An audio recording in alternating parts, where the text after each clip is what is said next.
Bonjour, bienvenue dans le jour 6 de la formation Vraiment Libre. Et je crois que vous avez déjà commencé à vivre des délivrances. Vos yeux sont en train de s'ouvrir sur des réalités spirituelles qui peut-être jusqu'à présent vous étaient inconnues. Et peut-être vous avez commencé à avoir des rêves, des visions dans la prière. Dieu a commencé à vous parler. Et avec Jérémie, on s'attend vraiment à ce que vous alliez de progrès en progrès. Alors bonjour Jérémie aujourd'hui. Bonjour.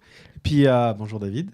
Et puis merci beaucoup pour les témoignages que l'on reçoit. On vous encourage vraiment. Écrivez-nous, envoyez-nous votre témoignage, ce que vous avez vécu à travers déjà ces quelques jours ensemble dans la formation Vraiment Libre, ce que Dieu a opéré dans votre cœur. On a hâte de vous lire, hâte de partager aussi ce que Dieu fait à travers cette formation. Aujourd'hui, on va parler d'occultisme, du coup. Libre de l'occultisme. Et je vais lire un verset qui se trouve dans Deutéronome chapitre 18, 10 à 12, est écrit « Qu'on ne trouve chez toi personne qui fasse passer son fils ou sa fille par le feu, personne qui exerce le métier de devin, d'astrologue, d'augure, de sorcier, de magicien, personne qui consulte les esprits ou les spirites, personne qui interroge les morts. En effet, celui qui fait cela fait horreur à l'Éternel. » On voit que ces choses-là, Dieu a toujours détesté. Dieu a toujours détesté tout ce qui concernait l'occultisme, la magie, de consulter les morts, parler aux morts, parler aux esprits. C'est quelque chose que Dieu est contre et on peut lire qui fait horreur à l'Éternel. Il y a un autre verset dans Lévitique 20-27. Si un homme ou une femme a en lui l'esprit d'un mort ou un esprit de divination, il sera puni de mort, on le lapidera, son sang retombera sur lui. C'est vraiment intense et il faut vraiment se poser la question, pourquoi Dieu a tellement ça en horreur ? Et en fait, quand les gens consultent un devin, un magicien, un voyant, un mort, ou des esprits, c'est sûr que c'est pas le Saint-Esprit à qui ils parlent, c'est pas Dieu. Donc forcément, ils sont en contact avec des démons. Ouais. Et il y a cette idée que Dieu est omniscient, omniprésent, omnipotent. Dieu se présente comme un bon père, qui est notre source, il veut nous conduire nos vies, il a des bons plans pour nous. Et lorsqu'on va se tourner vers des esprits, eh bien pour trouver des directives, les gens vont voir des voyants, pourquoi ? Parce qu'ils veulent connaître l'avenir, ils demandent de l'aide, des conseils. Ils vont voir des voyants, des médiums, des guérisseurs qui vont invoquer toutes sortes d'esprits. Pourquoi ? Pour trouver de la guérison, alors que Jésus est celui qui a souffert pour qu'on soit guéri. Ils vont chercher au travers de toutes ces pratiques des pouvoirs pour avoir du succès dans leurs entreprises, mais Dieu est celui qui accorde sa faveur à celui qui le craigne. Dieu est le Dieu qui pourvoit, c'est un de ses noms. Et donc, il y a cette idée que, en fait, on va chercher auprès d'un démon ce que Dieu aurait pu donner, alors que la bénédiction de Dieu, elle n'est suivie d'aucun chagrin. On la reçoit par la foi, c'est une grâce, on n'a pas la mériter, et Dieu a tout payé pour nous, il nous aime. Alors que les démons, eux, il y a un coût élevé qui est là. Ouais. Il y a un coût élevé. Et donc les gens vont chercher de l'aide, mais après, ça va leur coûter cher. Est-ce que tu pourrais nous donner un petit peu, parler de ce coût de... Qu'est-ce qui se passe dans la vie ? Comment ça fonctionne un petit peu là ? C'est vrai que quand les gens vont consulter, par exemple, un médium, va consulter une personne qui va parler aux morts ou ce genre de choses, déjà, les démons vont souvent... les démons, à travers cette personne qui va essayer de lire l'avenir, en fait, elle ne lit pas l'avenir. Elle propose un avenir. Elle propose un avenir proposé par les puissances des ténèbres et cette personne peut l'accepter. Souvent, les démons vont donner des informations privées pour mettre la personne en confiance. Une sorte de... L'ennemi ne fait que copier les paroles de connaissance pour que la personne puisse se sentir en sécurité, dire « Ok, elle commence, je vois qu'elle peut lire l'avenir, donc c'est bon, on y va. » Et on a parlé des contrats tout à l'heure. Sauf que là, on vous fait signer un document, mais vous ne voyez pas les conditions générales de vente. C'est ça. C'est-à-dire que on va dire, ben voilà, on peut voir que vous allez bientôt être malade, mais vous inquiétez pas, la maladie va partir, et puis vous allez réussir dans votre entreprise. Et puis en fait, elle va accepter cela, et en fait, c'est comme si elle donnait un accès, finalement, puissance des ténèbres dans sa vie, qui va emmener la maladie. Il y a des gens qui viennent même pour consulter parce qu'ils sont malades. Et en fait, des fois, ils partent et les gens sont vraiment guéris. Dans le sens, J'avais mal à l'épaule, je Les n'ai plus symptômes mal à sont l'épaule. disparus, oui. Et en fait, c'est pas que les symptômes ont juste disparu, mais tout d'un coup, elle va se rendre compte que elle a juste mal à l'épaule, mais par contre, tout d'un coup, elle a un problème au genou, elle a un problème au niveau de l'estomac, elle a un problème au niveau des organes, et tout se détériore parce que Oui. finalement, elle a ouvert la porte. En fait, les gens sont jamais gagnants dans ce Non. pari-là. L'ennemi, rappelez-vous, l'ennemi vient que pour voler, égorger et détruire. Et il va tout faire pour essayer de vous accueillir de manière très par la séduction et par la ruse, mais derrière son but c'est de vous détruire, quoi. Et c'est le danger, en fait, c'est le danger de croire que ils peuvent vous aider à quoi que ce soit. Non, pas du tout. Et il y a cette idée vraiment que Dieu, tu disais tout à l'heure, ils connaissent pas l'avenir. Dieu connaît l'avenir parce qu'il est hors du temps, il est tout-puissant, il est omniscient. Donc Dieu sait tout. Maintenant, ce qu'il faut comprendre, c'est que les démons qui étaient là du temps de Jésus ou même du temps d'Adam et Ève, c'est les mêmes. Ils n'ont pas changé. C'est les mêmes. Donc ils ont, on voit dans la Bible que les démons peuvent se parler, ils peuvent échanger. Et vu que c'est les mêmes, ils ont une connaissance. Ils peuvent observer, surveiller ce qu'on fait. Et donc oui, ils peuvent donner des informations de la même façon que la police serait capable de faire une recherche et donner des informations sur vous. Ils ont accès à des informations.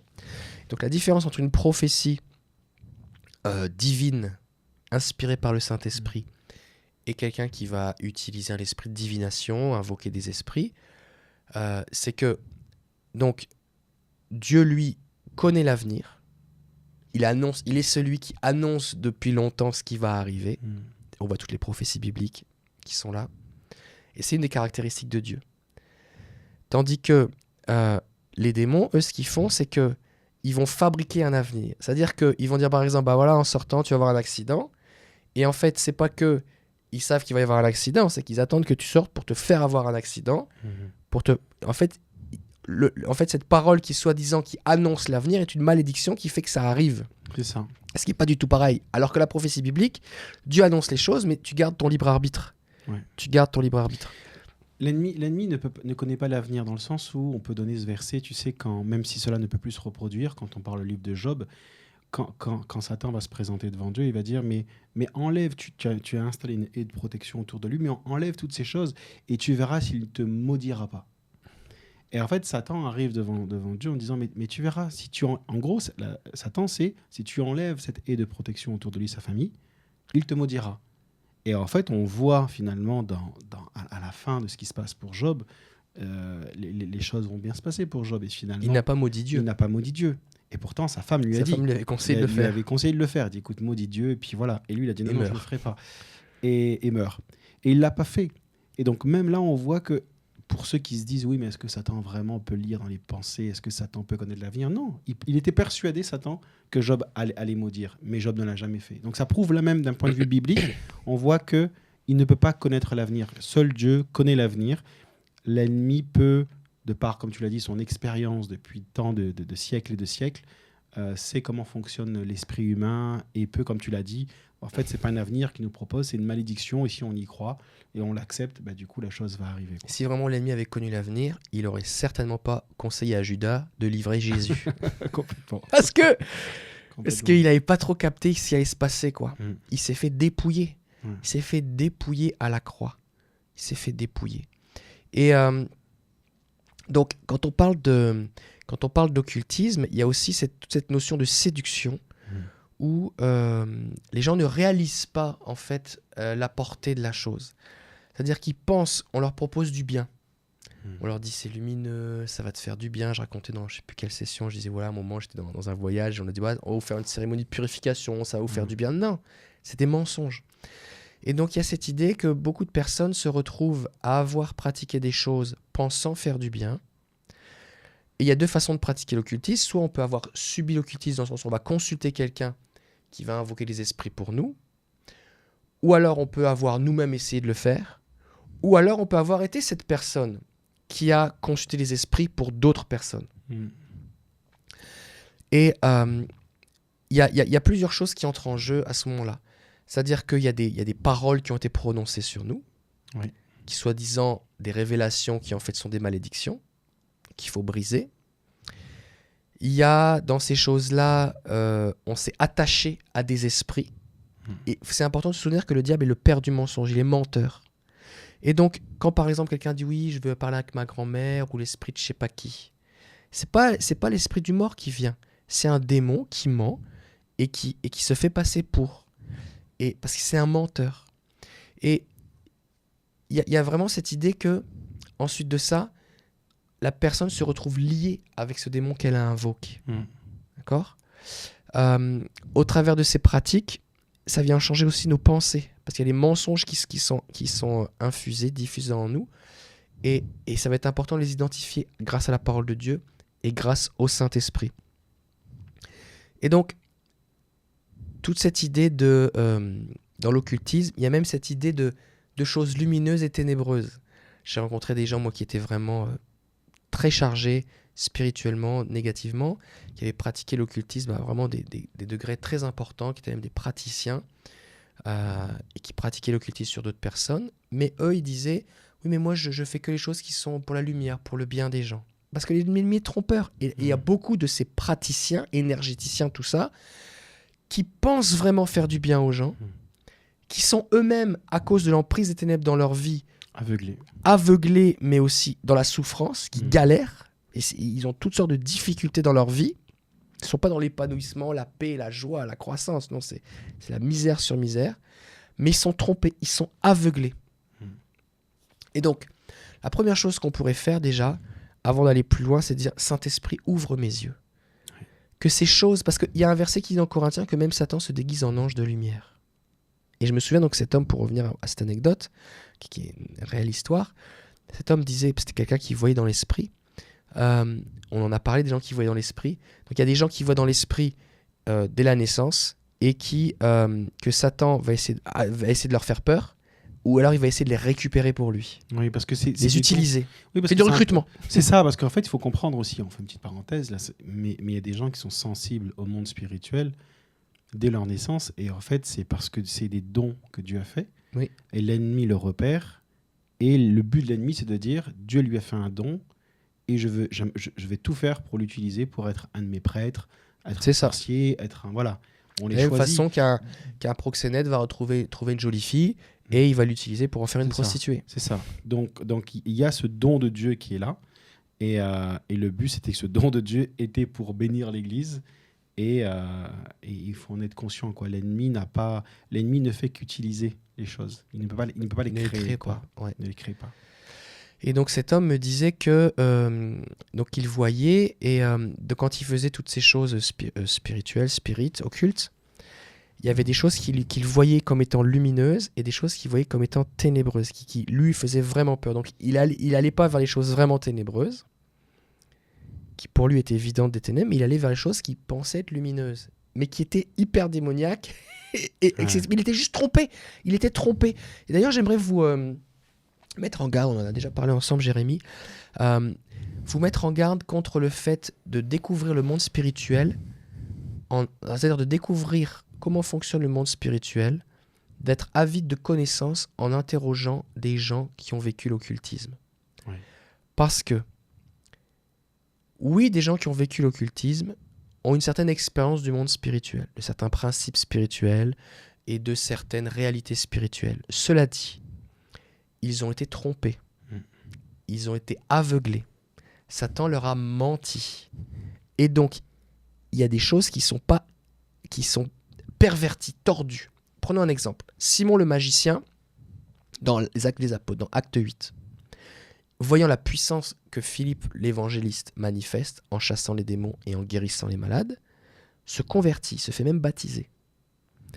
Mais quand ensuite Pierre et Jean viennent pour imposer les mains aux malades, les mains aux disciples, aux nouveaux convertis, pour qu'ils reçoivent le Saint-Esprit, il va leur proposer de l'argent, Simon le magicien, l'ex-Simon le magicien, pour lui aussi avoir ce don. Donc il avait une compréhension véritable qu'il est possible de transférer un don spirituel, qu'il est possible d'obtenir un don spirituel. D'accord ? Et il savait qu'il n'avait pas cette capacité, mais que Pierre et Jean l'avaient, et que c'est Pierre qui pouvait le donner. Et qu'il était possible de la recevoir. Mais là où il se trompait, c'est que dans le monde occulte, eh bien, toutes ces choses sont acquises. Il y a un coût. Les gens doivent payer, ils doivent faire des sacrifices, tout ça. Et c'est pas gratuit. Et donc, il avait cette compréhension qui était mauvaise. Et des fois, c'est triste, mais des fois, il y a des pasteurs qui vont écouter des voyants, des hypnotiseurs, des gens qui ont pratiqué l'occultisme et qui vont s'appuyer sur leur connaissance à eux pour avancer dans les choses de l'esprit avec Dieu. Et c'est un piège. C'est un piège. Moi, j'ai grandi là-dedans un petit peu, donc c'est un piège. Quand j'ai écrit le livre Combat spirituel, Dieu m'avait donné cette phrase. Ça fait longtemps que je ne l'avais pas redite, cette phrase, mais cette phrase est venue sur mon cœur comme ça, c'est « Satan est prêt à perdre des batailles pour que le mensonge auquel on croit devienne vérité dans nos cœurs. » Et en fait, dans le combat spirituel, ou même des gens qui même des fois sont chrétiens, mais qui ne s'appuient pas forcément sur la parole de Dieu, mais sur ce qu'ils voient, l'ennemi est prêt à reculer et de dire « Ok, je te donne ce terrain-là, je te donne cette terre-là, je te donne cette victoire-là », alors que selon les principes spirituels, il aurait dû perdre, mais Satan est prêt à reculer pour que la personne puisse croire que c'est le bon chemin. Tu sais. Ça a fonctionné, c'est bon. Ouais. Et derrière, il sait que c'est pour mieux, à un moment donné, faire en sorte à ce qu'il aille dedans, il amène d'autres personnes dedans, et puis que le piège arrive. C'est un peu comme les pêcheurs, tu sais, cette image, tu sais, qui jettent un petit morceau de pain ou deux, il y a plein de poissons qui arrivent et qui mangent. Mais il n'y a rien, il n'y a pas de danger, tu sais. Il n'y a pas d'hameçon. Et tout le monde est content, tu sais. Ils jettent plein de morceaux de pain, il y a plein de poissons qui viennent, il n'y a rien. Et puis tout d'un coup, ils rejettent un autre, mais cette fois-ci, il y a un hameçon. Et là, ils se font avoir. C'est un peu ça, en fait, le danger. Et c'est pour ça que voir dans l'esprit, c'est... parce qu'il y a une histoire, c'est pas parce que tu vois dans l'esprit que c'est Dieu qui te le montre. Exactement. C'est juste tes yeux spirituels sont ouverts. Exactement. Et ça, il faut bien le comprendre. De la même façon que toutes les pensées que tu as ne sont pas de Dieu. C'est ça. Et à un moment donné, quand tu vois pas beaucoup et que tu vois très très peu, tu dis ok, Dieu me l'a montré. Mais à un moment donné, tes yeux spirituels sont juste ouverts. Et ce n'est pas parce que tu vois quelque chose qu'il faut que tu fasses quelque chose. Et les gens peuvent vraiment se tromper. Donc, soyez profondément bibliques dans le monde spirituel, parce que le monde spirituel, il n'y a pas que Dieu, d'accord? Tu vois, et c'est là où c'est comme le code de la route. Tu sais, c'est pas parce que tu as une voiture que tu peux aller et que tu as ton code de la route que tu peux aller où tu Partout, veux. Tu vois, il y a des panneaux de signalisation. Donc, les endroits, c'est dangereux. Il y a des endroits, c'est dangereux. Donc, faites attention et restez profondément biblique dans tout ce qu'on fait. Quoi. Et j'aimerais aussi faire une mise en garde. Attention à ne pas être fasciné par le monde des ténèbres. Quand on vit dans un contexte où l'action de Dieu est peu présente, c'est pas parce qu'il veut pas, mais c'est parce que c'est un peu sec. Ouais, c'est ça. On peut être tenté, enfin en tout cas on peut être impressionné, fasciné par la puissance des ténèbres. Waouh, regarde ce que tel sorcier est capable de faire. Regarde ce que telle secte occulte, regarde ce qui s'y passe.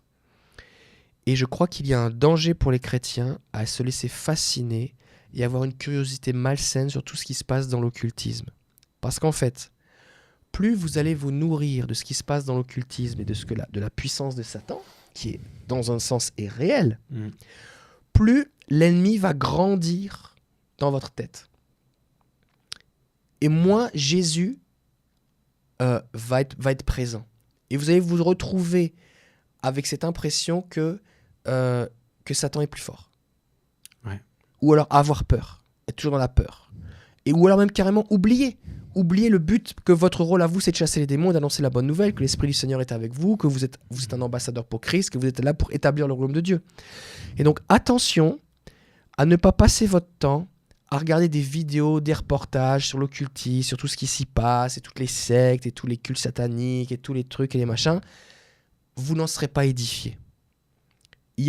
Si vous avez vraiment un ministère dans la délivrance, il y a une série d'informations qui peuvent être pertinentes, mais au final, de toute façon, ce n'est pas la connaissance de l'ennemi qui est importante, c'est la connaissance de Jésus. Parce que comme on l'a dit dans les sessions précédentes, c'est votre connaissance de votre identité, de ce que Jésus a fait à la croix, c'est la foi dans son œuvre, et c'est la compréhension que Jésus a tout accompli de cet aspect légal, où alors que vous allez être à l'écoute du Saint-Esprit, vous allez prier pour des choses que vous n'avez pas besoin de connaître spécifiquement. Le Saint-Esprit va vous révéler, il y a tel truc, vous allez prier par rapport à ça, et ça va suffire. Vous n'avez pas besoin de connaître toutes, parce que des cultes et des pratiques occultes, il y en a, mais c'est quasiment infini, quoi. Ça finit jamais. Et donc vous n'avez pas besoin d'apprendre le dictionnaire de toutes les pratiques occultes, ou de tous les signes occultes, pour pouvoir délivrer quelqu'un. Ça ne fera pas de vous quelqu'un de plus spirituel. Ouais. Par contre, tu sais, ça peut donner cette impression-là, tu sais. C'est vrai. Et alors que pas du tout. Pas du tout. Si tu veux être spirituel, c'est connais ton Dieu et sa puissance. Sois un ami de Jésus, Sois un sois ami de connu du Jésus Saint-Esprit. et tu seras spirituel. Que lorsque tu dis au nom de Jésus, les anges sont là, la gloire de Dieu est là, les démons sont aveuglés par la gloire de Dieu C'est et ça. ils s'enfuient. C'est ça. Tu as la personne qui va tout expliquer sur ce que la personne est là, parce que du coup, elle a étudié ce que c'est que la sorcellerie, tout ça, mais qui peut rien faire. Et l'autre qui dit, mais moi, je sais pas, mais par contre, je connais qui est Qui est Jésus. Jésus. Et puis, C'est et la suffisant. personne sera délivrée. Quoi. Donc, c'est ça le plus important. Ouais, c'est vraiment Mm. important. Alors, ce qu'on a dit, c'est qu'il faut se rappeler que dans les versets qu'on a lus là, c'est quand même l'ancienne alliance, où Dieu dit, ces gens-là seront punis de mort. Quoi, hein. Mhm. On est dans la nouvelle alliance et Dieu use de patience. Ça, il faut quand même le dire, tu vois. Alors ils étaient punis de mort parce que c'était des péchés. Ouais. La bonne nouvelle, c'est que le salaire du péché, c'est la mort. Mhm. Mais le don gratuit de Dieu, c'est la vie éternelle en C'est Jésus-Christ. ça. Et Dieu use de patience. Et il faut. Et il y a un verset qu'on lit, on peut lire dans Apocalypse 21-20, parce que ce n'est pas parce que Dieu use de patience que les gens qui ne se repentent pas, il n'y aura pas de conséquences. C'est écrit: quant aux lâches, aux incrédules, aux pécheurs, aux abominables, aux meurtriers, à ceux qui vivent dans l'immoralité sexuelle, aux sorciers, aux idolâtres et à tous les menteurs, leur part sera dans les temps ardents de feu et de soufre, c'est la seconde mort. Donc, Satan, ce qu'il va toujours faire, c'est d'essayer de faire en sorte à ce que les personnes puissent rester dans tous ces péchés-là, dans l'occultisme, dans la sorcellerie. On parlera de la sorcellerie dans le prochain jour. Là, on parle vraiment d'occultisme. Et Satan va tout faire pour attirer les gens dans cette réalité-là, de toutes sortes de manières. Et il faut comprendre que c'est quelque chose que même si on est dans la nouvelle alliance, il y a des conséquences à ce type de péché-là. Dieu dit, ces gens-là seront jetés dans les temps de feu. Parce qu'on consulte des esprits plutôt que de consulter Dieu. Et c'est quelque chose dont Dieu est clair. Tu sais, on parlait des œuvres de la chair.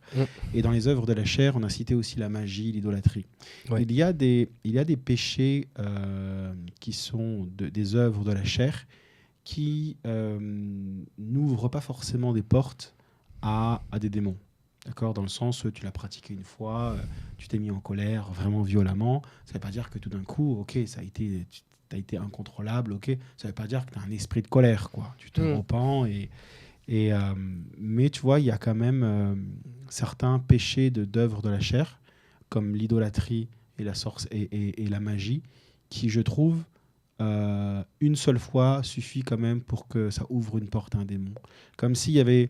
Je ne veux pas faire de préférence, tu vois, en tout cas de hiérarchie dans les œuvres de la chair, mais ce que je constate, c'est que quand même, quelqu'un qui s'énerve une seule fois, pas forcément d'esprit de colère, mais quelqu'un qui fait une fois du spiritisme, quelqu'un qui consulte une fois les morts, je vais dire, il y a besoin de délivrance. Quoi, c'est tu ça. vois, j'ai pas trouvé une fois, dans toute mon expérience de ministère de délivrance aussi, où la personne avait fait ça, cette œuvre de la chair-là, et qu'il n'y a rien eu derrière. Il y a toujours... Parce que là, on tape directement dans le monde spirituel. Tout de suite, on a quelque chose de légal. Ouais, c'est ça. C'est comme si tu fréquentes un ami, tu vas boire une bière avec quelqu'un qui est un petit peu violent, ça ne veut pas dire qu'en sortant de là, tu vas tuer quelqu'un. Par contre, si tu consultes un esprit, c'est littéralement, c'est comme prendre ton téléphone et prendre un contrat avec quelque chose. Tu dis, voilà, tu appelles à une entreprise quelconque, tu donnes ton nom, ton adresse, et voilà, ça y est, tu as signé un contrat au téléphone. Et c'est réglé. C'est-à-dire, la transaction est instantanée. C'est ça. C'est comme des fois, tu téléphones à des numéros de téléphone où, tu sais, ils te disent, après le bip sonore, ça va vous coûter tant. Tant la minute. La réalité, c'est que tu restes au téléphone, mais à la fin, tu as la facture. C'est ça. Tu le vois. Et là, c'est à peu près pareil. Tu commences à toucher au monde spirituel, tu as la facture qui va arriver derrière. C'est quoi. ça. Et ça, il faut en prendre conscience. Donc, ce genre de péché-là, tout ce qui est idolâtrie et occultisme, sorcellerie, ça ouvre obligatoirement une porte au démon. Quoi. À cause de cet aspect légal dont on a parlé hier, on contracte quelque chose. Alors, la bonne nouvelle quand même, c'est que oui, on voit dans l'Apocalypse, et on a cité le texte, que les gens qui ont pratiqué ces choses seront jetés dans les temps de feu, s'ils ne se sont pas repentis. Ouais, c'est ça. Dans l'Ancien Testament, le peuple était sous une alliance pour marcher avec Dieu, et donc c'était puni de mort parce que c'était sortir du cadre de l'alliance. Ouais. D'accord ? Nous, dans une nouvelle alliance, on n'est plus sous l'alliance de Moïse. En fait, moi, je ne l'ai jamais été, je n'étais pas juif. Ouais. Mais la bonne nouvelle, 1 Corinthiens 6,9 nous dit « Ne savez-vous pas que les injustes n'hériteront pas le royaume de Dieu ? Ne vous y trompez pas, ni les débauchés, ni les idolâtres, ni les adultères, ni les efféminés, ni les homosexuels, ni les voleurs, ni les cupides, ni les ivrognes, ni les outrageux, ni les ravisseurs n'hériteront le royaume de Dieu. Et le verset 11, et c'est là ce que vous étiez. Donc Paul s'adresse aux Corinthiens, à des gens qui avaient fait ces choses, qui avaient vécu ces choses, et il dit c'est fini maintenant. Ce qui montre bien que Dieu cherche, sauve et veut sauver et aime les gens qui ont pratiqué l'occultisme. Il veut les sauver. Et il continue en disant, mais vous avez été lavés, vous avez été sanctifiés, vous avez été justifiés au nom du Seigneur Jésus-Christ et par l'Esprit de notre Dieu. Donc il y a cette réalité, parce que peut-être quelqu'un dit, mais oui, mais moi j'ai pratiqué toutes ces choses. Et des fois, souvent quand les gens sont fascinés par le monde occulte ou sont dans une quête, il y a des fois les gens sont dans une quête spirituelle. Oui. Ils cherchent Dieu, ils cherchent le monde spirituel, ils ont testé un petit peu de religion et puis ils n'ont pas trouvé Dieu là-bas. Ou alors ils sont entrés dans une église et puis ils avaient l'impression qu'il y avait juste de l'écho, personne n'était là. Et donc du coup ils ont allé chercher. Et de fil en aiguille, ils ont cherché à toutes les portes. Des fois, quand tu parles avec les gens, tu leur dis, mais est-ce que tu as fait ça? Oui, tu as fait ça? Oui, tu as fait ça? Oui. Qu'est-ce que tu as fait d'autre? Ah bah j'ai fait ça.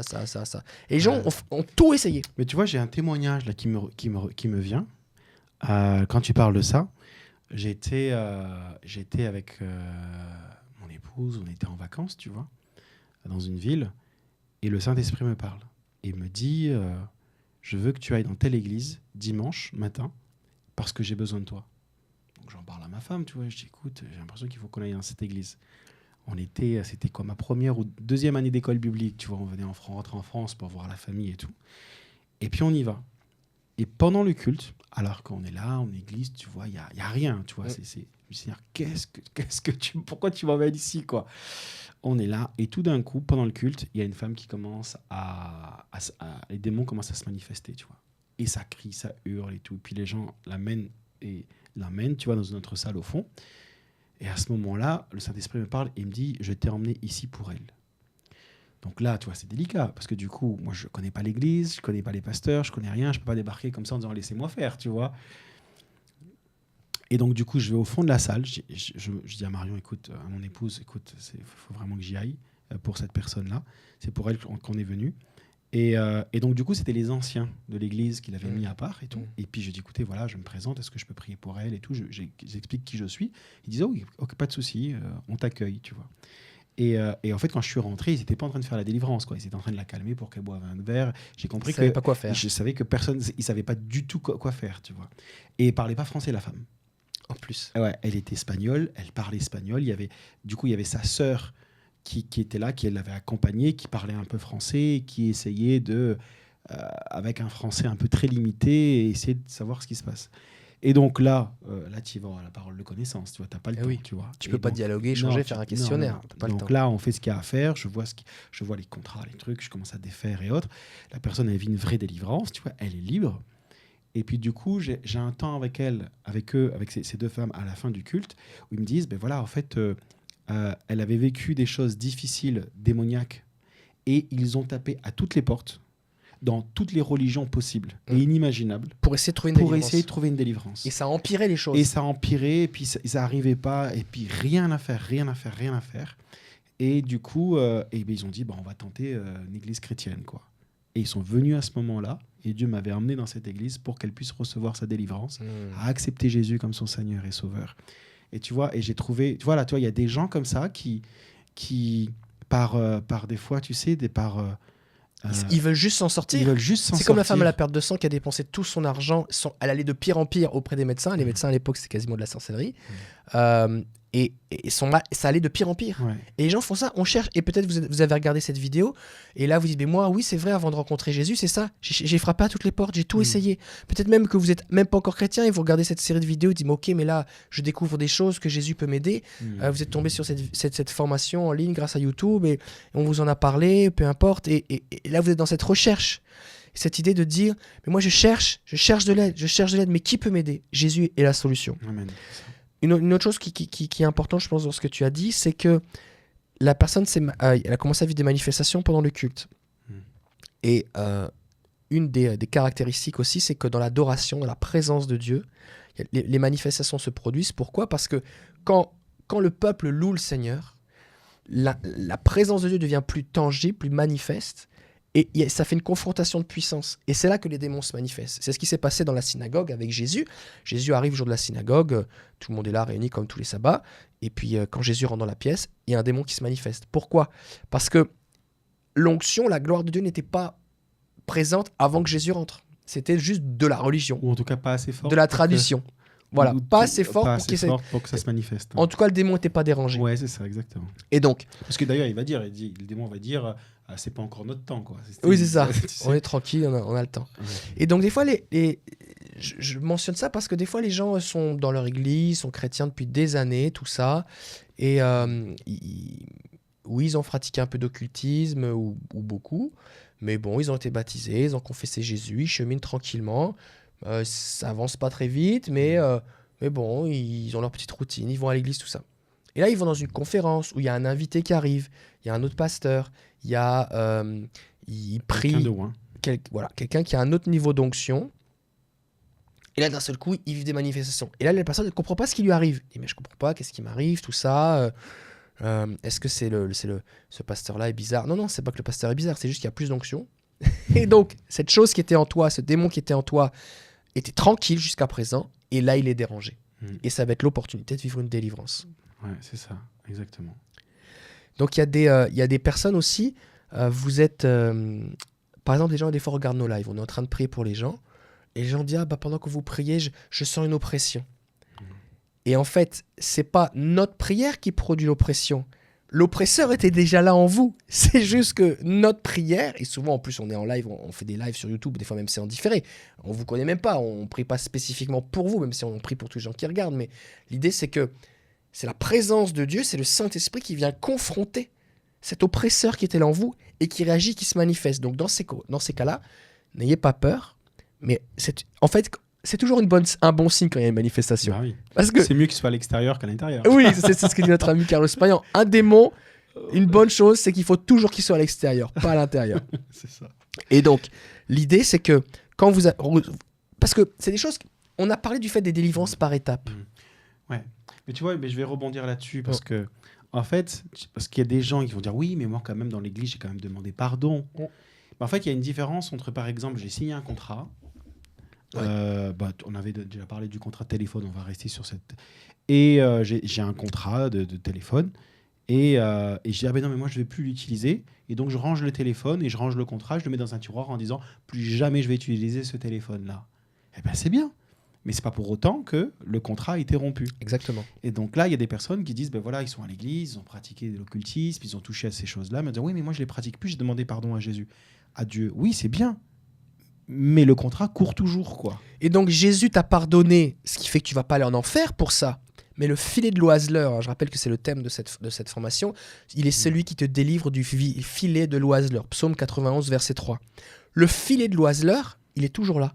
Il te tient captif, t'empêche de vivre tout ce que tu as à vivre, te retient, t'empêche d'avancer. Et là, les gens, ils disent dans leur vie chrétienne, mais la vie chrétienne est dure, tu traînes comme des boulets dans ta vie chrétienne. Je vois des gens qui avancent, moi je suis toujours au même endroit, 15 ans plus tard. Le ciel est d'airain au-dessus de ma tête, j'ai l'impression de... En fait, c'est juste que...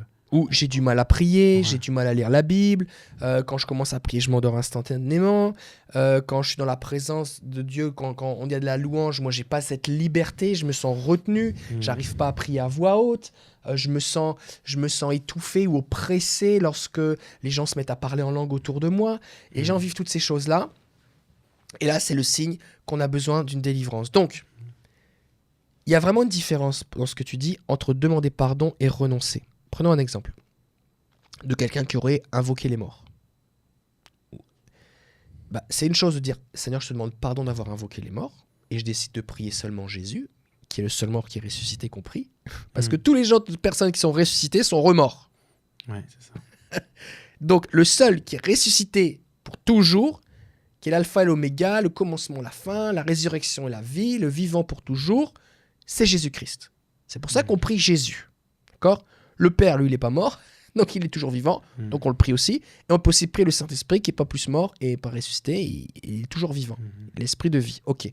Mais les autres, peu importe leur sainteté, peu importe qui ils étaient, quand je vais mourir, ne me priez pas.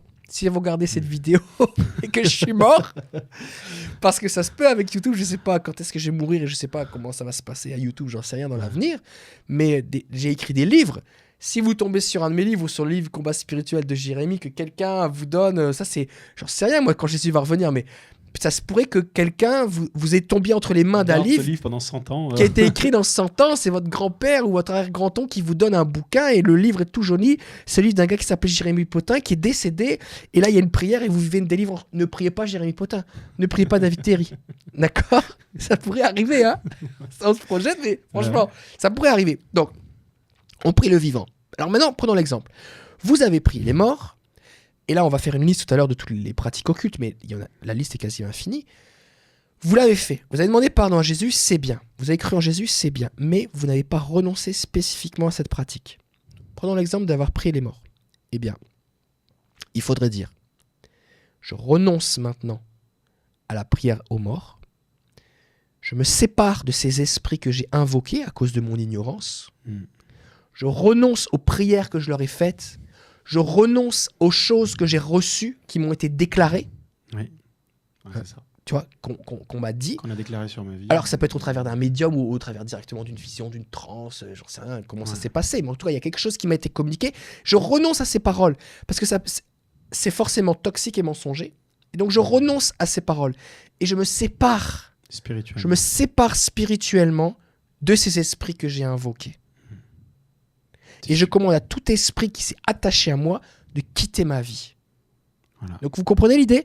C'est qu'il y a une pratique, on demande pardon, donc le pardon sert à annuler la conséquence de nos péchés pour l'éternité, mais ensuite on renonce à ces choses et on brise, on défait ce qui était l'essence même de cette pratique occulte, de façon à ce que ça n'ait plus d'influence et d'impact dans notre vie.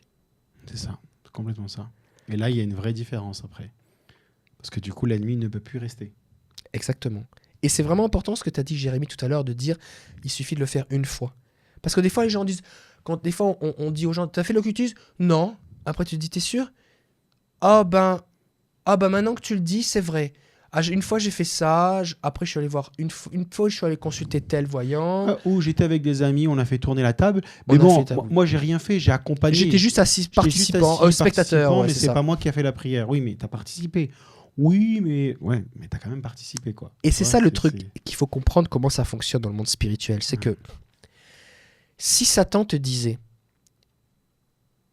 voici avertissement. Cette pratique est interdite aux êtres humains par ordre de l'Éternel. Ou voici ce qui va t'arriver si tu le fais.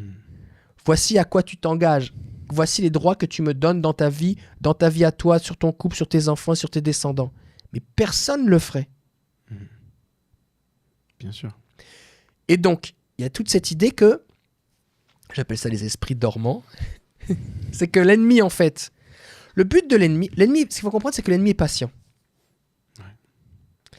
Donc, du moment que tu vas en enfer, lui, ça l'intéresse.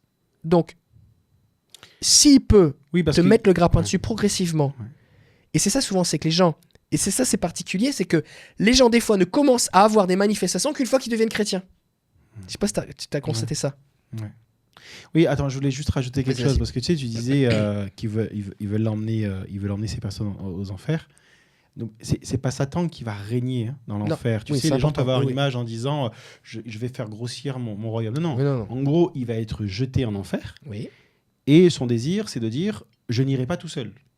Donc, je vais ramener le plus de personnes possible. Oui. Et si je peux ramener aussi même des élus de Dieu, tant mieux, quoi. Une sorte de haine et de rage avant son jugement, quoi. Ouais. D'accord. Donc on n'est pas en mode il veut ramener des personnes dans son règne, tu sais, des images qu'on peut avoir des fois. L'enfer, c'est pas une discothèque où Satan est le DJ, ça n'a rien à voir. C'est ça. Satan va y souffrir, il va y être torturé. Tout comme toutes les autres personnes qui seront jetées aussi en enfer. Et c'est pour ça qu'on veut pas aller en enfer et que Jésus a beaucoup parlé de l'enfer, même plus Jésus a plus parlé de l'enfer que du paradis. Ouais. Pourquoi ? Parce que c'est vraiment terrible l'enfer. Parce que l'enfer a été créé par Dieu pour Satan. Et Satan est une créature spirituelle. Et donc, si ça fait souffrir Satan, à quel point nous, êtres humains, on va y souffrir. Donc, on n'a vraiment pas envie d'y aller. Ouais. On n'a vraiment pas envie d'y aller. Donc on disait, oui c'est ça, c'est que les gens commencent des fois à avoir des manifestations démoniaques ou alors des problèmes après être devenus chrétiens. Pourquoi ? Parce qu'en fait, le but de l'ennemi, comme c'est un menteur et qu'il est sournois, tout ça est rusé, il va te mettre des chaînes, mais elles ne sont pas trop serrées. Elles te donnent quand même une certaine liberté. Tu n'es pas juste attaché à un poteau là. C'est comme un chien qui est attaché à une laisse, qui donne une certaine liberté. Et donc les gens, ils amassent des chaînes, plus des chaînes, plus des chaînes, plus des chaînes, qui sont plus ou moins longues. Et un jour, ils rencontrent Jésus. Et là, ils veulent sortir de tout ça. Ils commencent à avancer. D'un seul coup, boum, il y a une chaîne qui les retient. Parce qu'en fait, la chaîne ne te retient que lorsqu'elle est tendue, que tu veux aller plus loin que ce qu'elle te permettait d'aller. Et c'est ça que des fois, les gens ne comprennent pas. Mais je ne comprends pas pourquoi avant, je ne vivais pas ça et maintenant, je le vis. Mais c'est justement, la chaîne était là, mais elle n'était pas tendue.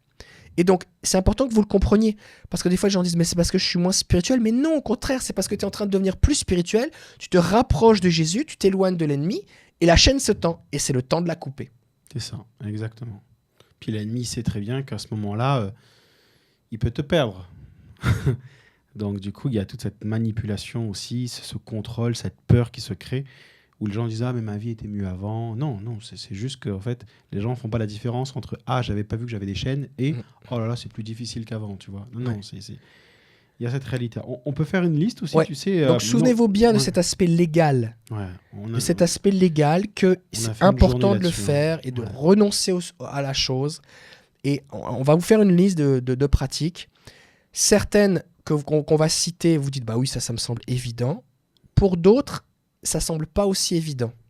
Mais il y a une réalité, mais comprenez bien, il y a une réalité spirituelle derrière. C'est pour ça que l'ennemi ment. Et il va essayer de toutes sortes de façons séductrices. D'accord ? Et après, vous allez demander au Saint-Esprit, il va vous parler. Comprenez bien, nous, de toute façon, on ne peut pas, vous forcer à renoncer à quelque chose auquel vous ne voulez pas renoncer. Complètement.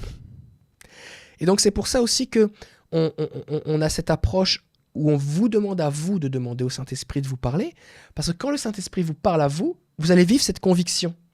Ou si vous dites, Seigneur, est-ce que j'ai un problème avec telle chose ? Montre-moi, et que vous commencez à vous sentir oppressé, vous allez avoir une confirmation aussi. Complètement. Hein ? Allez, on y va.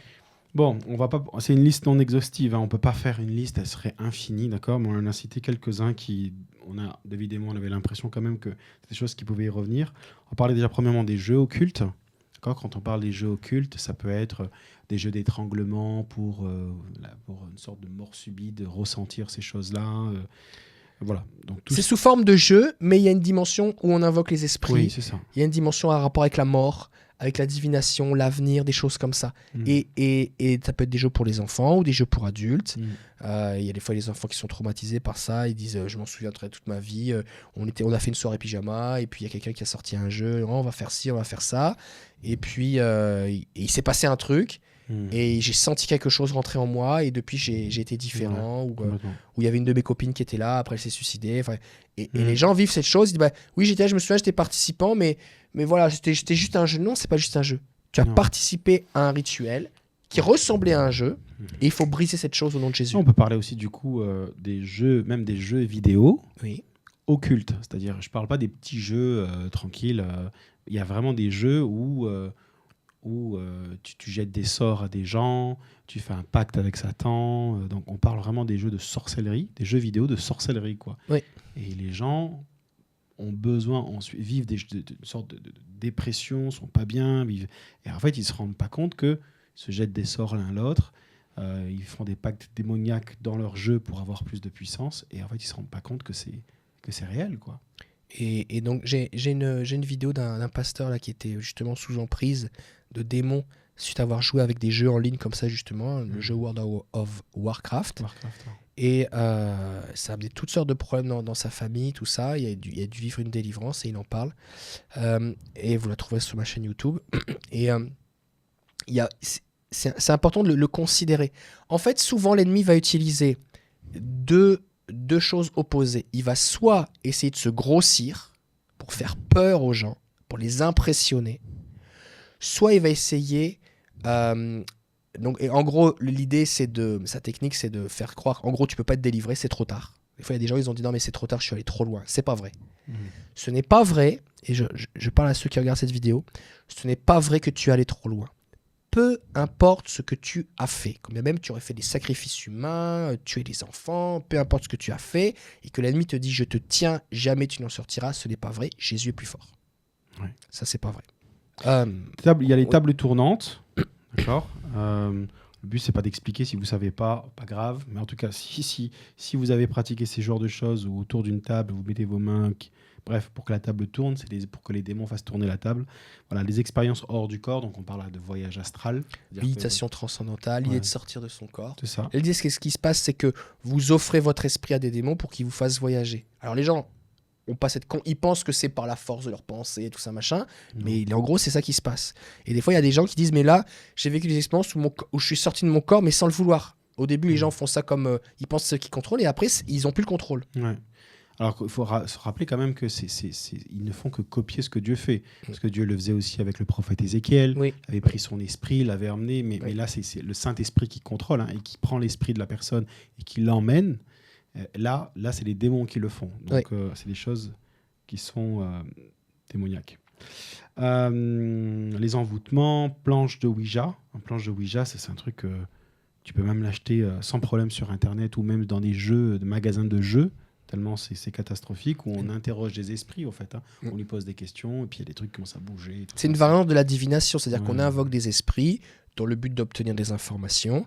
Et dans cette transaction, dans ce rituel, dans ce contrat, cet échange, eh ben on devient lié, on devient captif. On peut parler d'esprits guides, hein, ou des guides de lumière. Alors c'est très à la mode, hein, ouais. parce qu'on va dans beaucoup de librairies, on voit ça, des jeux de cartes, invoquer votre guide, parler aux vos anges, votre ange personnel, votre ange gardien, votre ange de lumière, votre esprit de lumière.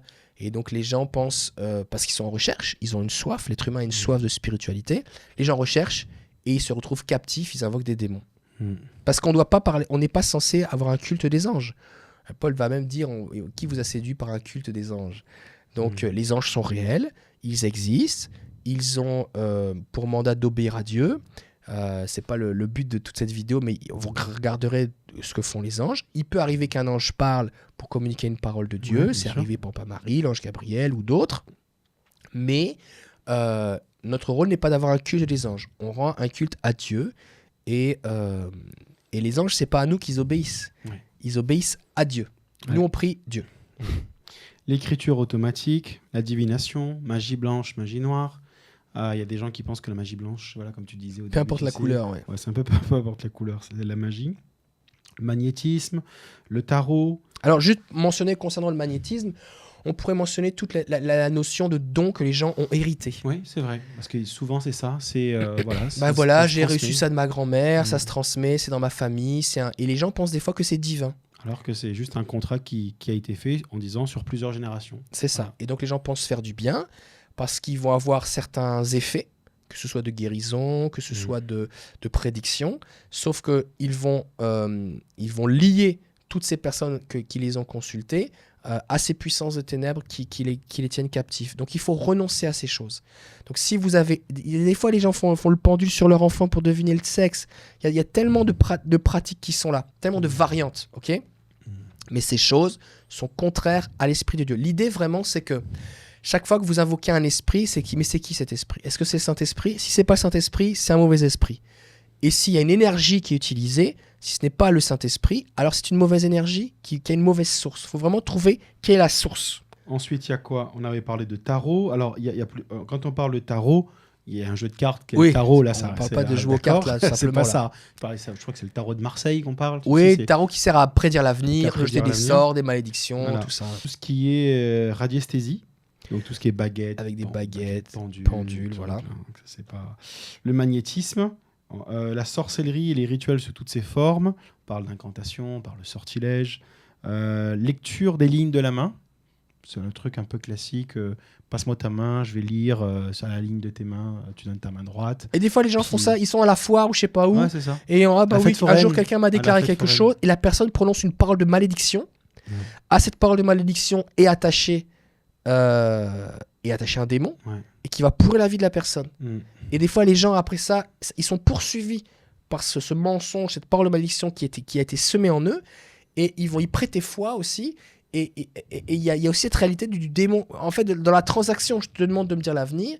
Et en gros, je te demande fabrique-moi un avenir, puisque le démon ne peut C'est pas ça, complètement. annoncer Il l'avenir. fait que copier. Le Donc on verset. l'invite dans notre vie. Ouais. C'est Proverbe Et ça a 3. pu durer une fraction de seconde. Proverbe 3 hein, qui dit dans la sagesse, sa main droite se trouve une longue vie. Tu sais, ces gens se connectent à quelque chose, mais en fait, non, encore une fois, ils vous proposent une malédiction. Et les gens disent ah, ok, très bien, ils l'acceptent. Et du coup, ils sont liés par ce contrat-là. On pourrait continuer avec. Tu veux continuer? Oui, alors l'astrologie, les signes du zodiaque, l'horoscope, les gens pensent que, et ça c'est vu comme le monde, hein, du temps des Grecs, des Romains, tout ça, des fois on parle de science occulte, mais ça n'a absolument rien de scientifique, mais par contre c'est très occulte. Et donc c'est important aussi de se séparer de ces choses.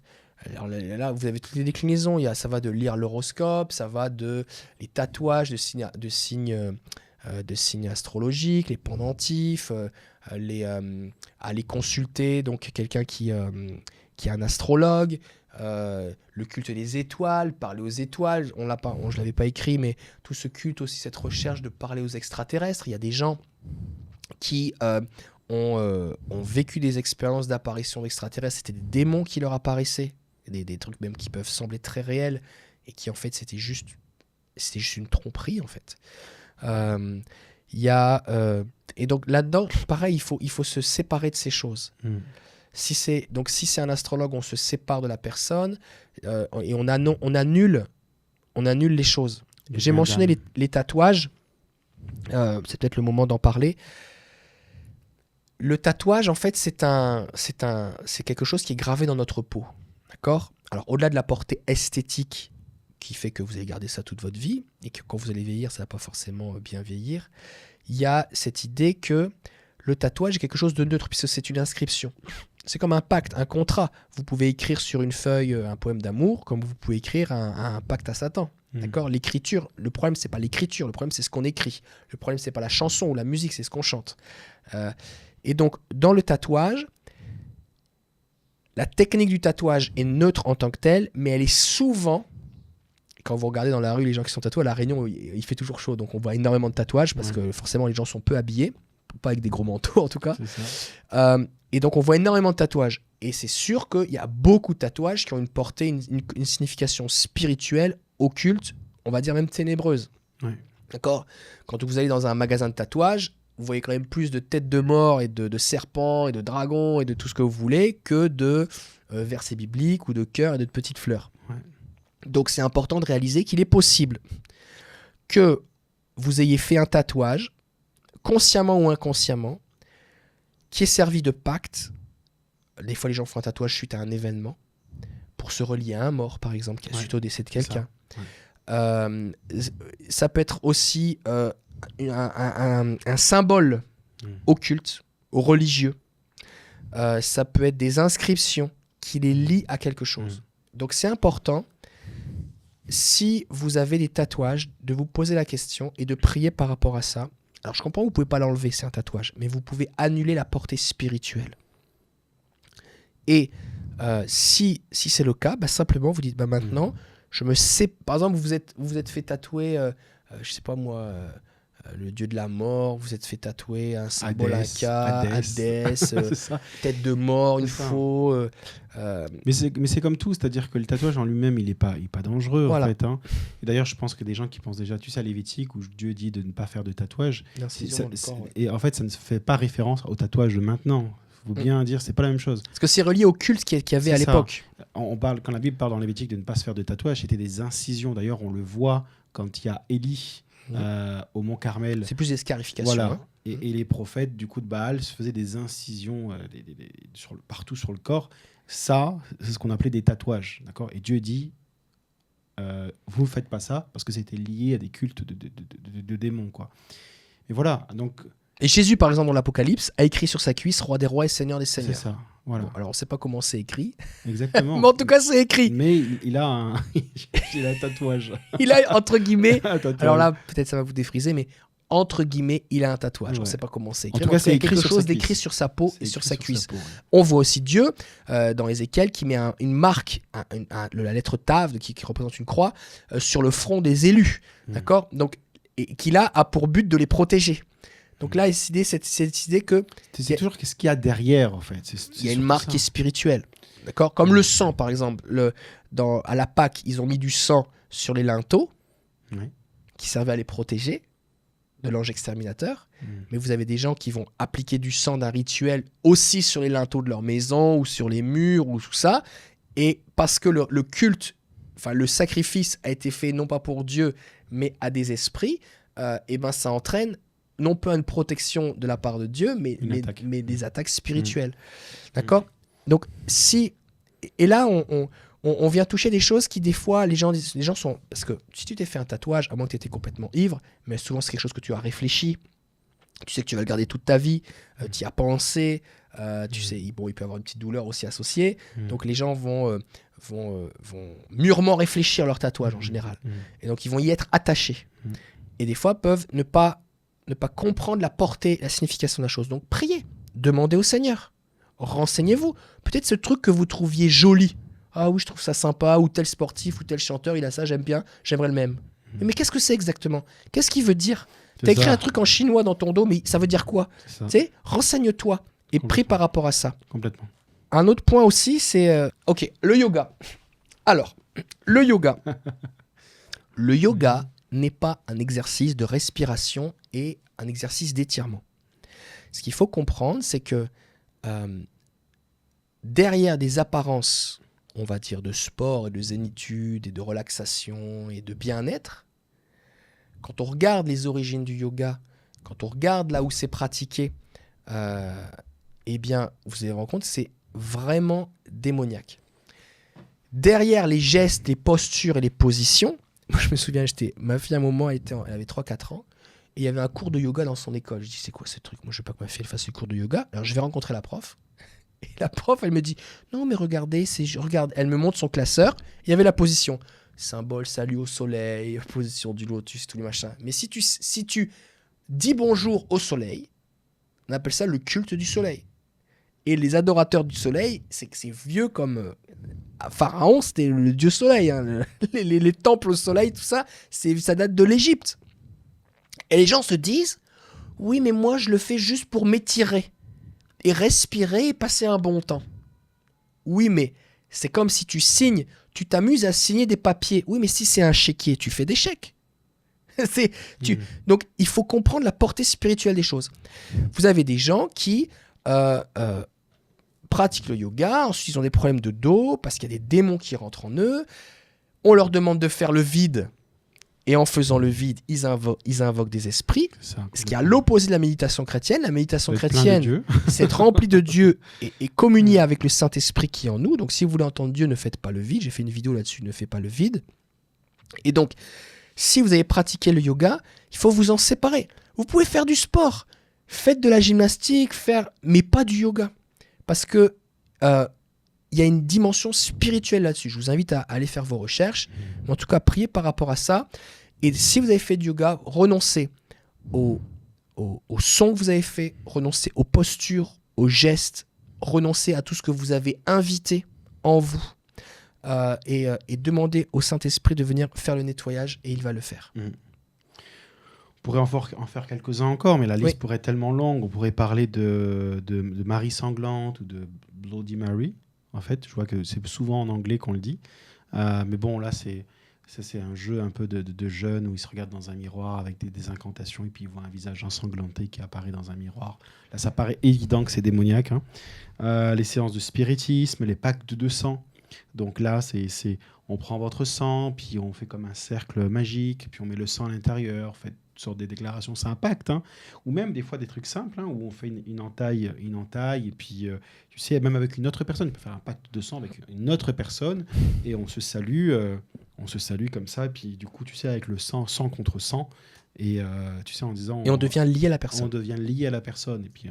alors ça fait un peu force et honneur, gladiator et tout, mais en fait c'est quand même spirituel ce mélange de sang. Et réalisez bien que le sang, Jésus a offert son sang.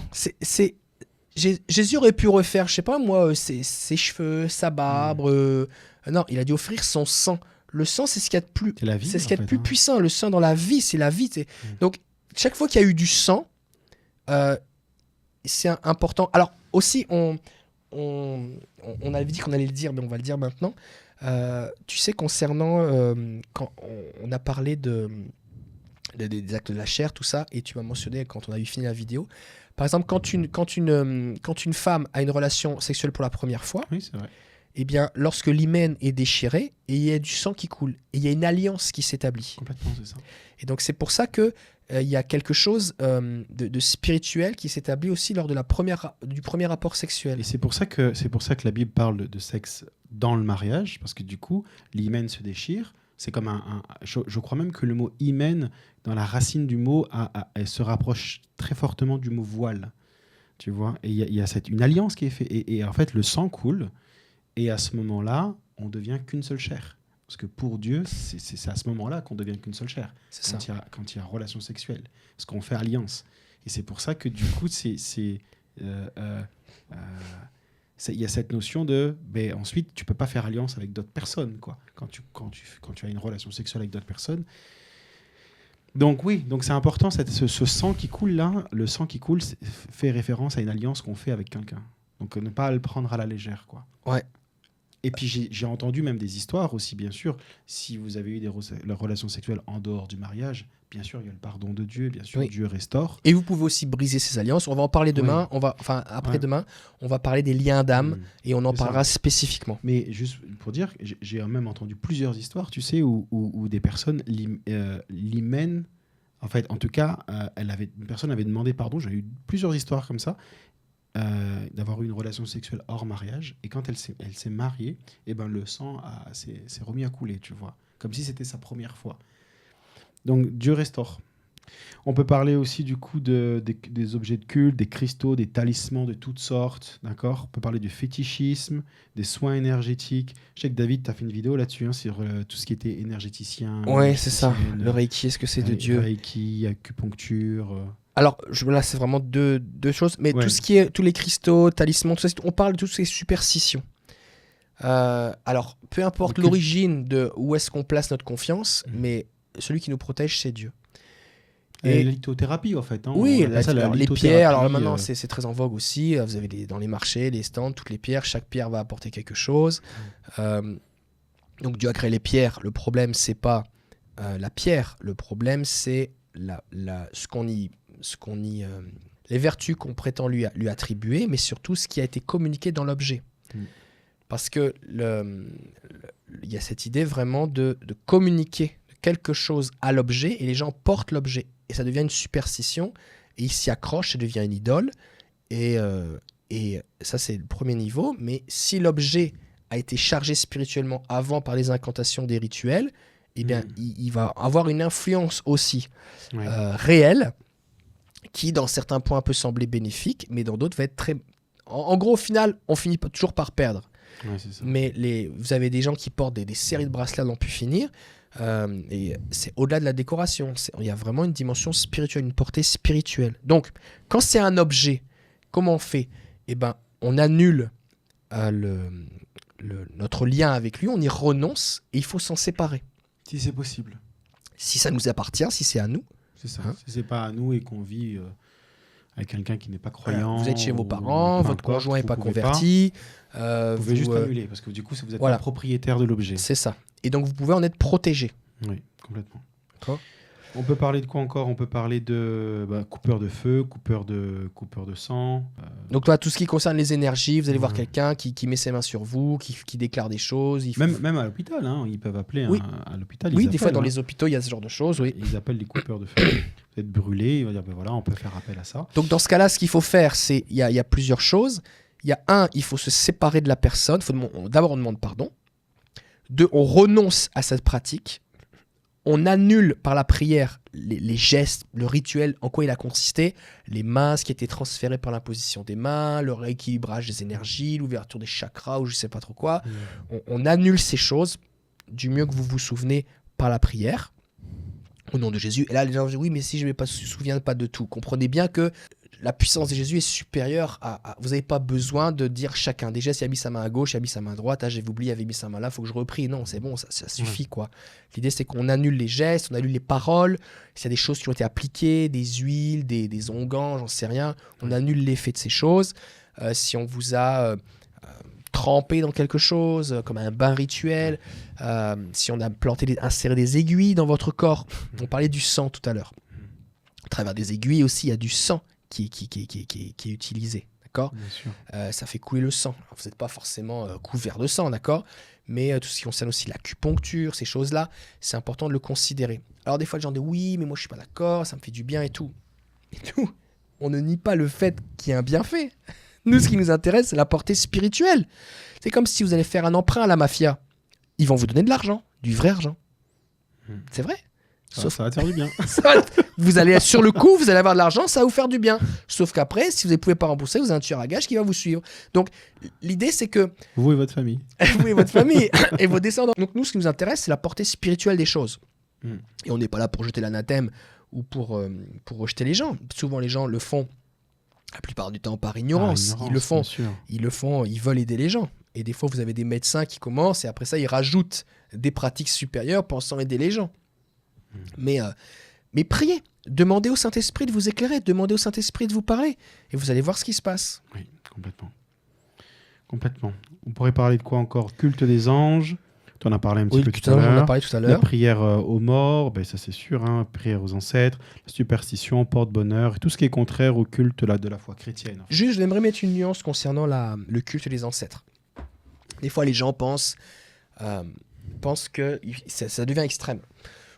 L'idée, c'est que si vous avez la photo de vos grands-parents chez vous, et quand vous regardez la photo, vous vous remémorez des bons moments que vous avez eus avec eux, ça s'appelle pas un culte des ancêtres. Ah non, pas du tout. D'accord ? Aller sur la tombe de vos grands-parents pour honorer leur mémoire, c'est pas un problème. C'est pas un problème d'avoir une sépulture quand quelqu'un meurt. Des fois, les gens sont en mode je veux disparaître, je veux pas qu'il y ait de culte des morts, tout ça. Non, ça s'appelle pas avoir un culte des morts. Si quelqu'un de votre famille décède, vous mettez des fleurs sur sa tombe, ou alors que vous mettez une plaque à ma grand-mère que j'aime, je sais pas quoi, ça s'appelle pas un culte des ancêtres. Le culte des ancêtres, c'est vraiment cette idée de croire, que vous pouvez lui parler et qu'il vous entend, 2, croire que vous attendre à ce que lui vous parle, 3, c'est vous attendre au travers des offrandes ou des prières que vous lui faites à ce qu'il agisse dans votre vie, ou qu'il vous révèle des choses, ou que vous soyez en communion avec lui. Vous avez des gens qui disent oui, je sens sa présence, tout ça. Non, mais c'est pas lui que vous sentez. D'accord ?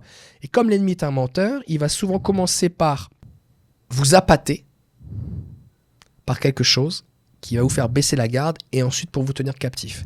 Donc, par exemple, les gens vont dire oui, je ressens sa présence, ça me réconforte. Et là, vous commencez à entretenir un dialogue ou une communion avec cet esprit qui en fait n'est pas celui de votre grand-mère ou de votre grand-père ou de votre petit frère.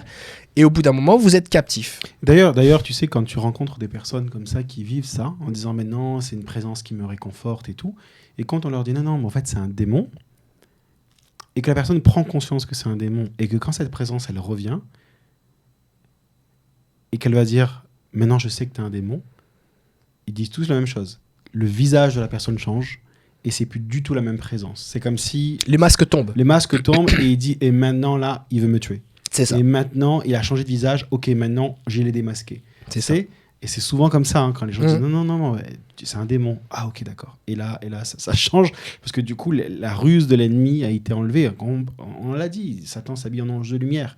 C'est aussi ce côté d'apparaître de manière à ne pas éveiller les soupçons. Il y a un verset aussi, tu sais, on parle de tout cela.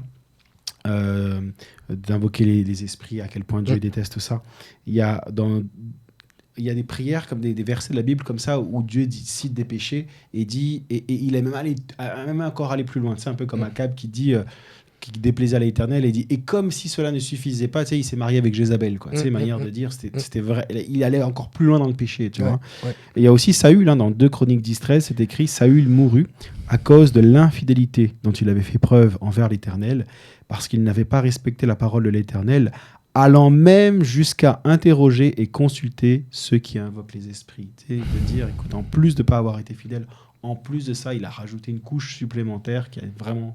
C'est vraiment un niveau supérieur au fait de pécher. Ouais.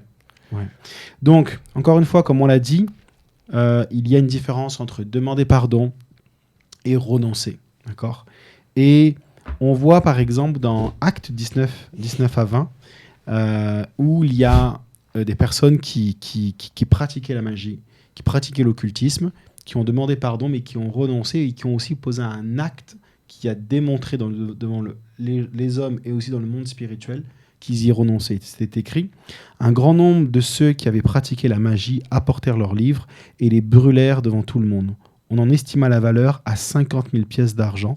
C'est ainsi que la parole du Seigneur se propageait et gagnait en puissance. Donc on voit que là, ces gens qui avaient des livres de sorcellerie et autres, ils demandent pardon à Dieu, mais ils y renoncent en disant: je renonce à ces choses. Comment on fait? On va les brûler. Ça avait de la valeur, la Bible est précise. C'est pas juste un petit livre, là. Ça avait énormément de valeur pour l'époque, mais ils voulaient aussi poser un acte, tu sais, les fruits de la repentance, quoi. C'est les fruits du renoncement.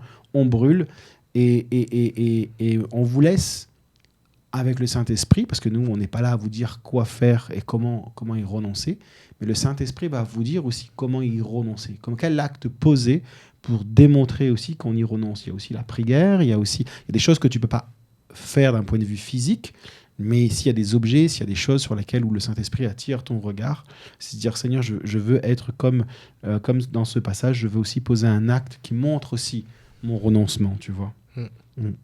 Et donc là, tu parles de livres, mais donc ça se peut que vous ayez chez vous des livres, des objets, des cassettes, des CD, des DVD, suivant quand est-ce que vous avez commencé à suivre ces choses, des fichiers sur votre ordinateur, des choses que vous n'utilisez plus, que peut-être vous avez oubliées. Vous avez oublié que vous avez ça chez vous. Le Saint-Esprit va vous le rappeler. Il va vous le montrer. On aura à la fin, enfin plus tard, on a une session spéciale sur tous les objets démoniaques et on vous expliquera comment faire le ménage spirituel chez vous. Mais ça, c'est aussi quelque chose. Tout ce qui est en rapport, déjà maintenant, on a parlé de l'occultisme. Si vous dites: bah oui, c'est vrai, je me souviens, j'ai un livre sur comment faire le pendule, bah je me souviens, le pendule, bah oui, je l'ai dans mon tiroir. Ou ah bah oui, je me souviens, j'avais une série de DVD sur comment invoquer les esprits, ou j'avais tel livre de tel grand sorcier spirit, ou j'étais allé acheter un truc, je sais pas trop où, je l'ai mis dans le fond de mon jardin comme décoration. On voit ces trucs-là, ou des choses qui servent à capter ou à absorber les énergies. C'est comme des portails, ça, dans le monde spirituel, quoi. Ouais.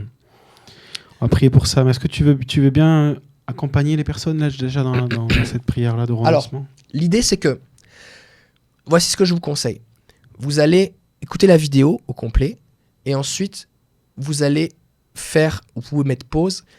L'idée, parce que des fois on dit mettre pause, mais on dit des choses importantes qui peuvent vous servir aussi. Donc moi, ce que je vous conseille là, à partir de maintenant, là, regardez où est-ce qu'est le minutage dans la vidéo et vous écoutez. Vous allez prier d'abord d'après ce que vous vous souvenez et ensuite vous allez prendre un temps où vous allez écrire les choses, faire un inventaire, faire une liste. Seigneur, rappelle-moi, fais-moi rappeler les choses que j'ai fait. Ah oui, j'ai fait ci, j'ai fait ça. Oui, c'est vrai. Ah oui, si, il y a ça. Prenez un temps. Et ensuite, vous allez prendre un temps spécifiquement pour chacune de ces choses, parce que c'est légal. Donc, si vous avez une pile de contrats à annuler, eh ben, il faut les annuler un par un. Parce qu'ils n'ont pas forcément auprès de la même entreprise. Vous n'êtes pas connecté avec les mêmes démons. Si vous êtes connecté avec voyant un tel, médium un tel, et spirit un tel, et l'esprit de je sais pas qui, ben, il faut vous séparer de chacun séparément. D'accord ? Distinctement. Ok ? Amen. Alors déjà, je prie maintenant, Seigneur, pour que tu viennes sécuriser par ta paix et par ton amour et par ta présence manifeste ceux qui regardent cette vidéo et qui ont besoin de faire ces démarches. Seigneur, au-delà de tout, au-delà des versets bibliques, au-delà de nos expériences, au-delà de tout ce qu'on a pu dire, argumenter ou raconter comme anecdote, c'est toi qui convaincs les cœurs. Et je sais que tu as ouvert les yeux de plusieurs. Il y a des gens qui ont dit, mais ah oui, c'est vrai, je ne savais pas, ou ah oui, j'avais oublié. Ou qui ont réalisé combien ils ont été trompés. Et je prie que tu viennes les sécuriser alors qu'ils décident maintenant de faire cette démarche, de se libérer de l'occultisme. Alors je vous invite maintenant à dire à Jésus, peut-être que vous ne l'aviez pas fait spécifiquement, vous avez dit Jésus, je te demande pardon pour tous mes péchés, mais comme ça vous semblait anodin, vous n'avez pas dit Jésus, je te demande pardon que quand j'avais 12 ans ou 17 ans, j'avais demandé qu'on me lise les lignes de la main ou j'avais joué à Ouija quand j'avais 10 ans, d'accord ? Peut-être que vous ne l'aviez jamais mentionné spécifiquement. Mais alors qu'on a toutes les choses qu'on a citées, vous dites, bah oui, il y a ça, ça me concerne. Je vous invite déjà à demander pardon à Jésus. Seigneur Jésus, je te demande pardon d'avoir pratiqué, et là vous dites le nom de la chose. d'avoir invoqué les morts, d'avoir placé ma confiance dans une pierre ou dans un bracelet, d'avoir consulté un voyant, d'avoir fait ces choses, hein, de recevoir des soins d'acupuncture, de reiki, ou de je sais pas quoi. Demandez pardon à Jésus, simplement. Pendant que vous demandez pardon, j'ai juste une image que je veux partager. Je vois comme une patte de coq ou de poule, mais en tout cas d'un poulet, le coq, la patte d'un poulet. Et je vois comme des rituels qui ont été faits avec ces pattes de coq. Et je crois qu'il y a quelque chose qui concerne certaines personnes qui regardent cette vidéo. Il y a un rituel qui a été fait. Je vois comme une... c'est peut-être pas vous ou autre, mais je vois des parents qui ont fait ce genre de rituel. Ça pouvait être comme un collier, ou même je les vois comme frotter ces pattes par terre, ces pattes qui ont été découpées, mis comme sur un collier et autres. C'est de la sorcellerie. C'est de l'occultisme. Et c'est aussi, il y a des choses là, si ça vous concerne, renoncez aussi à cela. Renoncez aussi à cela. Comme David vous l'a dit, mais voilà, j'ai cette image très très claire que je vous partage. Gloire à Jésus, gloire à Jésus. Gloire à Jésus. Il y a des personnes qui ont même bu des choses. Ils ont dit, mais non, moi je n'ai pas fait, mais l'image que je reviens, c'est qu'on m'a fait boire quelque chose. En fait, c'était une sorte de rite d'initiation. Il y a quelque chose, on vous a fait boire, mais c'était aussi quelque chose qui était occulte. Demandez aussi pardon à Dieu d'avoir bu cela. Vous êtes parti voir quelqu'un, un médium, vous êtes parti voir un sorcier, et on vous a juste fait boire quelque chose. Ça reste quelque chose qui vous a lié dans le monde spirituel. Renoncez, demandez pardon à Dieu, et détachez-vous maintenant. Dites à Dieu que vous renoncez à ces choses, et de vous séparer spirituellement de ce qui s'est passé ce jour-là.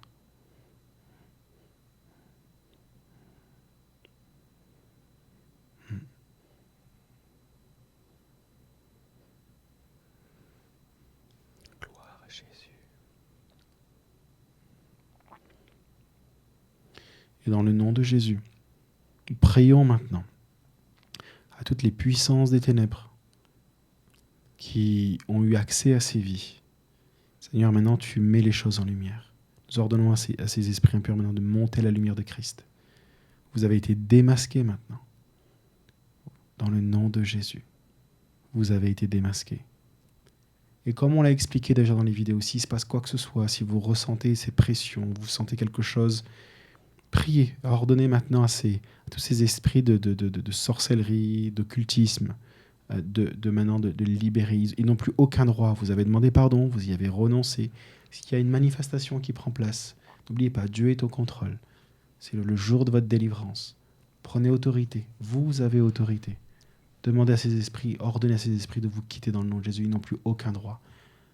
Les pactes ont été brisés. Brisez les pactes qui ont été faits maintenant. Brisez tout ce que le Saint-Esprit met dans votre cœur, dans votre esprit. Brisez ces choses.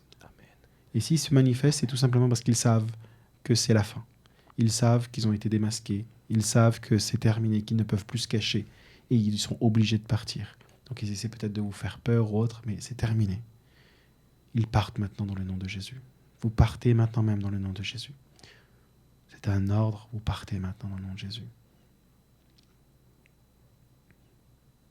Le Saint-Esprit, accompagne-les maintenant pour cette délivrance dans le nom de Jésus. Merci Jésus. Donc dites simplement, je renonce à telle pratique.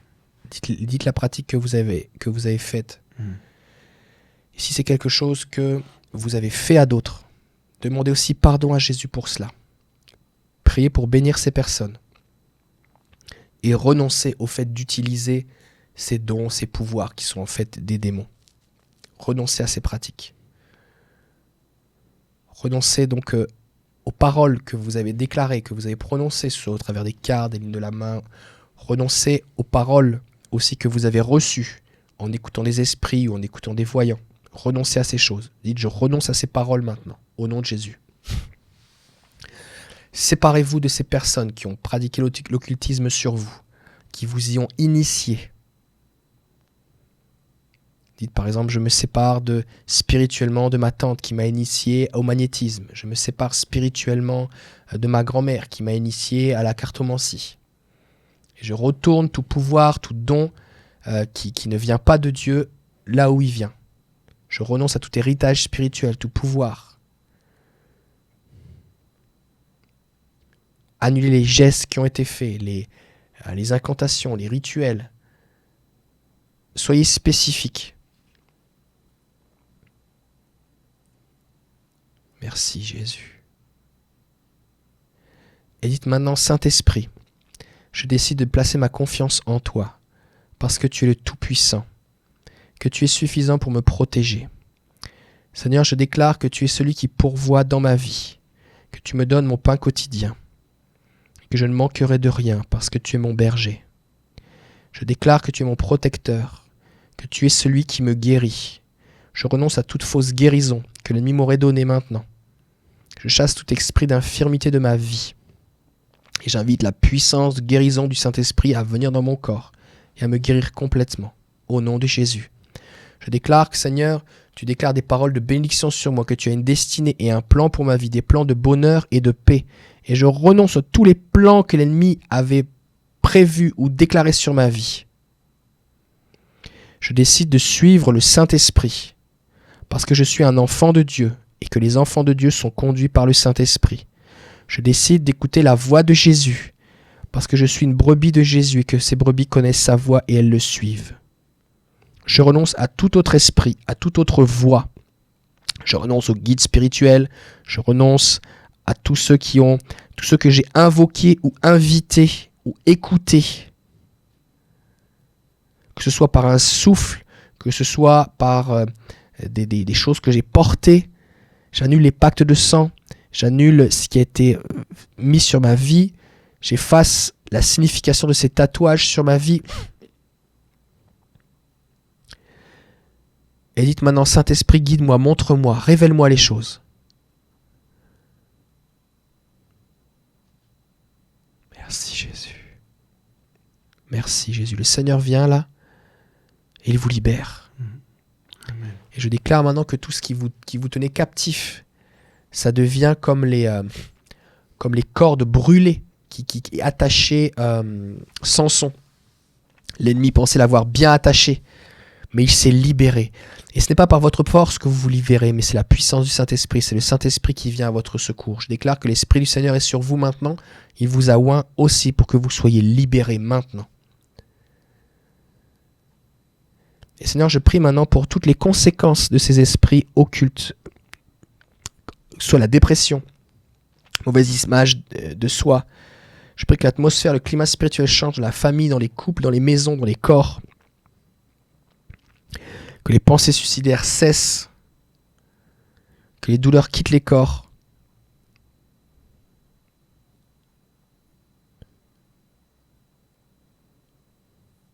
Que la lumière se fasse maintenant.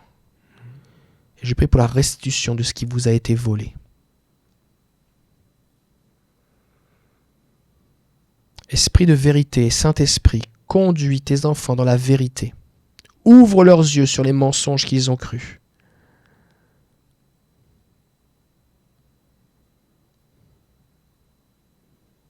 Je déclare maintenant qu'il y a des choses auxquelles vous n'aviez pas accès parce que vous étiez retenus et vous y avez accès maintenant. Je prie pour des baptêmes dans le Saint-Esprit. Une visitation puissante de Dieu maintenant. Et là, il y a des personnes, vous êtes en train d'écouter cette vidéo et leur compris, le Saint-Esprit est en train de vous visiter et ce que vous ressentez n'a rien à voir avec ce que vous ressentiez avant. Avant, vous sentiez une présence, une lourdeur qui vous oppressait et vous en avez été libéré et maintenant c'est la présence bienfaisante de Dieu. Vous sentez des fleuves d'eau vive qui jaillissent de votre cœur. Vous sentez cette joie, cette paix, cette ivresse de Dieu qui vous remplit, qui vous sature. Amen. Vous vous sentez léger, pas parce que c'est de l'autosuggestion, mais parce que c'est une réalité. Jésus vous a libéré. Invitez le Saint-Esprit en vous. Dites-lui, Saint-Esprit, possède-moi complètement. Remplis-moi complètement. Au nom de Jésus. Seigneur, nous bénissons ce que tu fais. Nous te remercions, Seigneur, pour cette délivrance. Tu as mis la lumière, Seigneur, sur les choses qui étaient cachées, Gloire à Jésus. afin que ton peuple soit plus libre en Jésus, plus libre en toi, Seigneur. Merci pour le travail que tu fais. Accentue ta présence pour ceux et celles qui en ont encore besoin. Accentue ta présence, Seigneur. Oui, Seigneur. Seigneur, on a accepté de faire cette formation, David et moi, mais on sait qu'on ne peut pas prier pour chaque personne. On sait que des milliers de personnes regarderont cette vidéo. Mais nous savons, Seigneur, que toi, tu connais chaque personne. Et nous avons cette ferme assurance que tu vas t'occuper de chaque personne. Accentue ta présence. Et là où vous êtes, alors que vous regardez cette vidéo, je déclare maintenant la paix de Dieu sur vous, la puissance de Dieu sur vous, qui vous libère maintenant. Sois libre maintenant même dans le nom de Jésus. Je le déclare sur ta vie. Sois libre maintenant même dans le nom de Jésus. Reçois la puissance de Dieu maintenant dans ta vie. Je libère la puissance de Dieu maintenant sur ta vie dans le nom de Jésus. Reçois le feu de Dieu qui vienne consumer tout ce qui n'est pas de lui. Sois libre maintenant dans le nom de Jésus, je le déclare. Jésus. Amen. Gloire à Jésus. Amen. Amen, amen. Merci Seigneur. Merci. Merci pour ce moment. Et n'hésitez pas à continuer à vivre ce que vous avez à vivre, même si cette vidéo est terminée. Oui. Et Vous pouvez repasser la vidéo, le temps de prière aussi, Ouais. s'il y a des choses que vous n'avez pas écoutées. Et on a dit 14 jours, mais je sais que pour certains, il va falloir plus que 14 jours pour tout absorber. Ouais, c'est ça. Et c'est OK, d'accord? C'est OK avec ça. J'aimerais mentionner aussi quelque chose, c'est que lorsqu'on vit une délivrance, il est fréquent et quasi systématique qu'on soit fatigué après. Vous avez besoin, votre corps a besoin de récupérer, d'accord? Donc, prenez le temps de vous reposer, mangez correctement et passez du temps avec Jésus, laissez le Saint-Esprit faire cette œuvre en vous. Et les deux choses que j'aimerais vous conseiller, c'est un, allez-y à votre rythme pour suivre la formation.